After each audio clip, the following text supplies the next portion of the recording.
let's get a little college football. Let's preview it a little bit. Let's talk about this Texas-Georgia game. Dave Archer is on the call this game. Morning, Dave. How we doing? Good to be with y'all. Is this the game, if you were to go back and look at the entire season in the conference, is this the game that you think everybody would have wanted to see?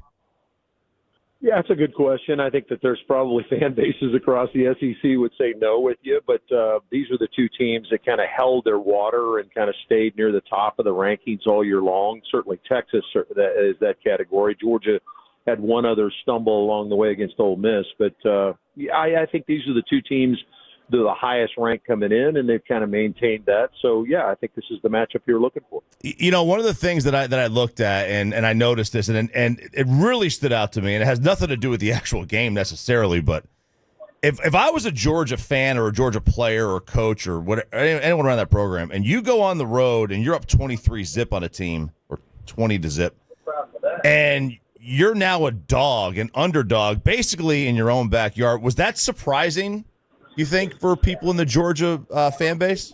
Well, certainly it's a slap in the face of the fan. I don't know if the players pay any attention to that. Certainly Kirby Smart's not paying any attention to that. But certainly as a fan base, yeah, there's a pride factor in a fan base. And this is a Georgia team that's been at the top of the college football world for the last several years. So for them to be maybe slighted in their own backyard, so to speak, I mean, certainly that's something that I'm sure they're taking to heart. And you can bet that the building, Mercedes-Benz Stadium, is going to be about as red as it can possibly be when the Longhorns show up.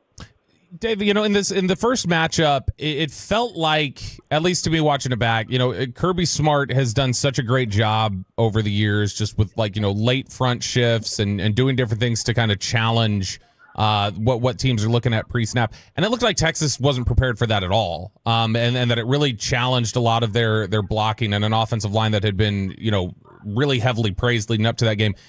Do you think that they've got a better handle on that, and that they should be better prepared going into this game? Or was that something where it's like, man, there was really no excuse not to be prepared for the kind of things Kirby Smart likes to do defensively?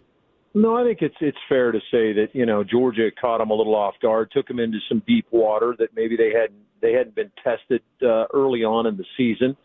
Certainly, this is a Texas team there's some more battle scars on them now, and there's lessons learned from the Georgia game. There's lessons learned from some of the other close contests they've had throughout the year. So I think the experiences you get, you know, obviously add up, and I think that this is a team in Texas. There's a lot of veteran guys along their offensive line. They'll take offense. When you start talking about players taking offense to something, that's something certainly when they throw the tape on from the Georgia game and see them giving up 7 sacks and 10 tackles for loss, you can bet that crowd, regardless of what the game plan is going to be cranked up and ready to play, just simply because of the pride factor that kicks in with players. But certainly from an adjustment standpoint, I thought that Sark may have gotten away from the run game a little bit. They're really good with their short passing attack. They have the ability to stretch you and hurt you down the field. But Georgia's not going to let you hold the football that long. So they've got to be able to get the ball out. And I think certainly getting their run game cranked up, obviously the way they did against Texas A&M will be a big deal in this game. But all the experiences you gather throughout the year make you better. You're supposed to be better at the end of the year. And these two teams, I think, are peaking at the right time. You know, we talk about the offensive line struggles that were there. How much more of a challenge is that going to be responding to or repairing some of those things if he's questionable for this game, but if Kelvin Banks doesn't play or if he's limited in any capacity with that ankle injury?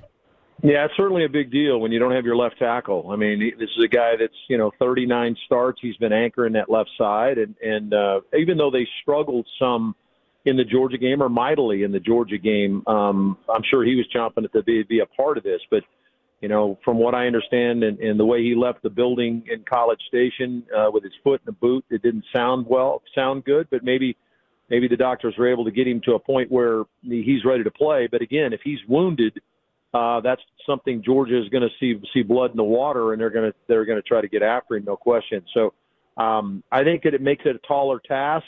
I think that the Texas recruits really good players, so the guy that steps in behind him is going to be excited to play and have the opportunity to play against some of the best in the country.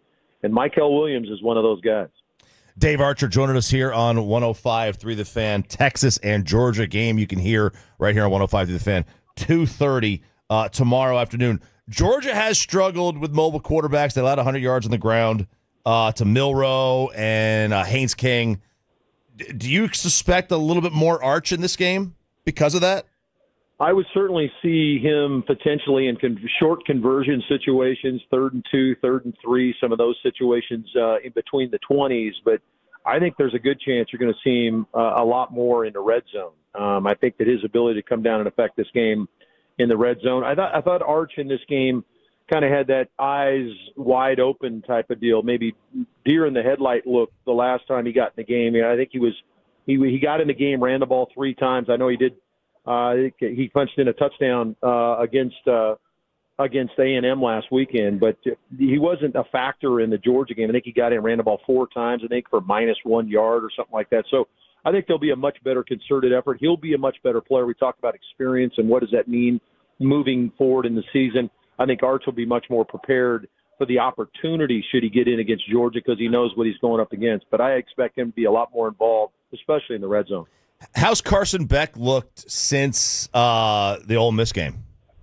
Yeah, he's been pretty good. Now you mix in a game against UMass or whoever they played, so that helps a little bit. But he's, I think, 13 touchdowns. There are 11 touchdowns. Hadn't thrown an interception. That's been his biggest problem. Of course, against Texas, he threw 3 picks in that game to help maybe Texas climb back into that game. But I think he's been really good. He's found his tight end again. Brock Bowers is not part of this team. Obviously, he's lighting it up for the Raiders right now. And he finally kind of got back to Oscar Delp and Lucky. The 2 tight ends have been a bigger part of this. And I think they'll need to be a big part of this, again, moving forward. Their receiver core has been really poor. In fact, they lead the country in drop passes.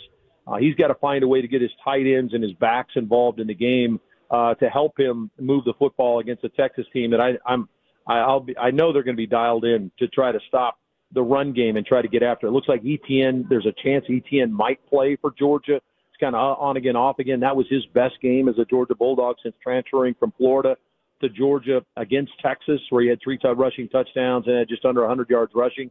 He's been really banged up, and that's been sketchy for them, their run game. So that's something Carson's going to need. He's going to need some help around him. I'm sure Texas is going to be dialed in defensively. We talked a little bit about Arch Manning and potentially getting in some work in this game.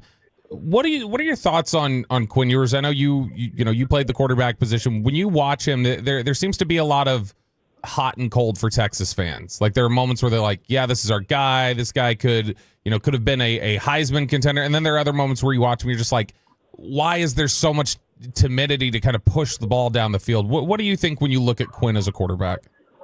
Well, I love the arm strength. I mean, obviously everybody likes the arm talent. I think that he continues to grow each and every time he goes out. But I mean, the numbers would indicate he's one of the greatest players to play the position at Texas all time. I mean, and I know you're getting to throw the ball maybe a little bit more than they did back in the day, but this is a guy that is going to, when he finishes his career at Texas, which is I'm assuming is after this season, he's going to be 3rd or 4th all time in Texas history and what he's been able to do. Now, none of that means anything if you can't go win a national championship, because that's what the Texas fans expect. And growing up as an Arkansas Razorback fan as a kid and knowing what Texas meant to Arkansas and the hill they had to climb to get past Texas in the Southwest Conference to win a conference championship, let alone a national championship, was a tall task. I know the Texas fans expect themselves to be in that position every year, and finally Sark has gotten them back to that level.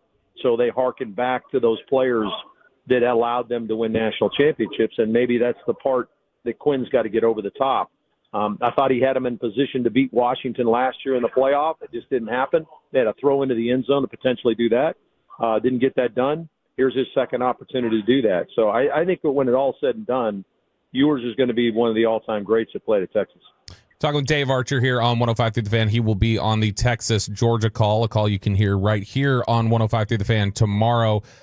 Dave, some of the other discussion that's been, or one of the big narratives that's come out from Texas this season, and especially recently, is just how strong they've been defensively and how much they've just leveled up this season and really played a dominant game against A&M. Even the one touchdown they got was a pick six. Yeah. It wasn't even anything that they gave up defensively. When you watch Texas's defense, what is different about them this year? What makes them special?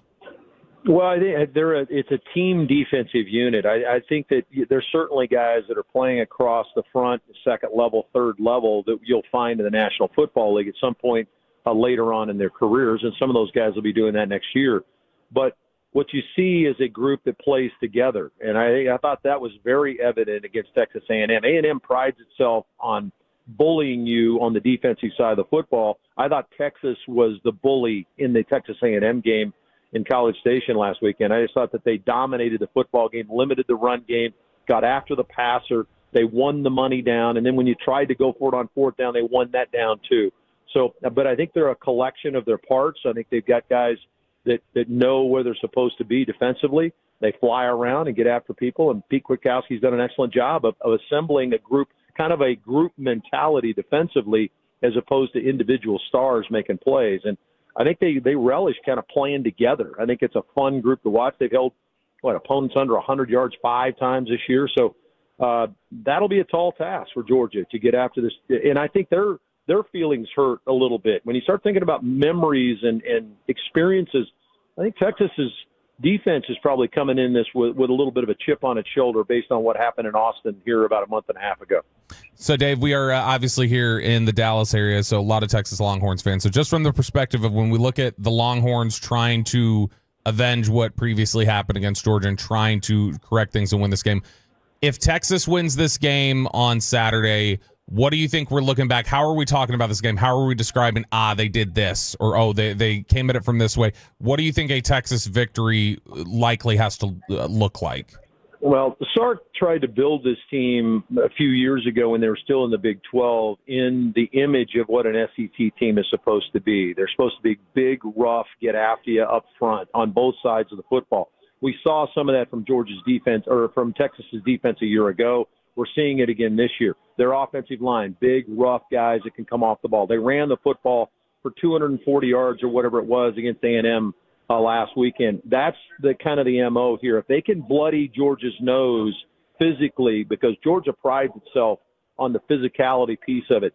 But I don't think Georgia's as solid up front on the offensive line as they've been in recent years. That's, to me, if Texas can win the trenches, certainly on the defensive side of the football, and get after Beck, he's going to throw the football to him some. But so I think that's the calling card. When you look back, did the experiment or did the foray into going and getting these big, rough guys equate and translate into an SEC championship? It's going to be about those guys winning this game. Hey, Dave, I'm going to put you on the committee here. If SMU loses, are they still in, or does Bama get the spot? Man, they've had such a great year. It's been fun to watch SMU climb back to the top of the heap. If I'm on the committee, SMU's in. I'm not letting a 3-loss team in front of an SMU team that ran the table in the ACC and had one loss going into the championship game, ended up stubbing their toe potentially on a Clemson team. SMU would be in for me if I was there, and I'd leave Bama sitting on the street corner. But that's my feeling about Alabama anyway. So there you go. Do you think the committee is going to, let's say Georgia loses this game, are they going to punish them and drop them and potentially put them on the road, or do you think these games won't really impact them? They can only help? No, that's the big fear here. Of course, I'm in Atlanta right now, getting ready to obviously be down there at the building tomorrow to do the game. But there's a fear in Athens that potentially a loss to Texas drops them into that second level of the playoff group, and that they'd have to go on the road. I think the fans here would relish having a game at Sanford Stadium. It would be a huge plus for them to be able to play at home. But I could see where that would happen. Now, I don't know how the committee is going to handle some of these games where you've got potentially a 3-loss team. Does a 3-loss team get to host a game over potentially maybe a 2-loss Indiana or somebody like that? It'll be interesting to see how that plays out. I think we're all kind of waiting to see how that plays. Hey, Dave, we appreciate it, man. Have a great call. Great talking to you guys. Y'all take care. Have fun. Enjoy the games.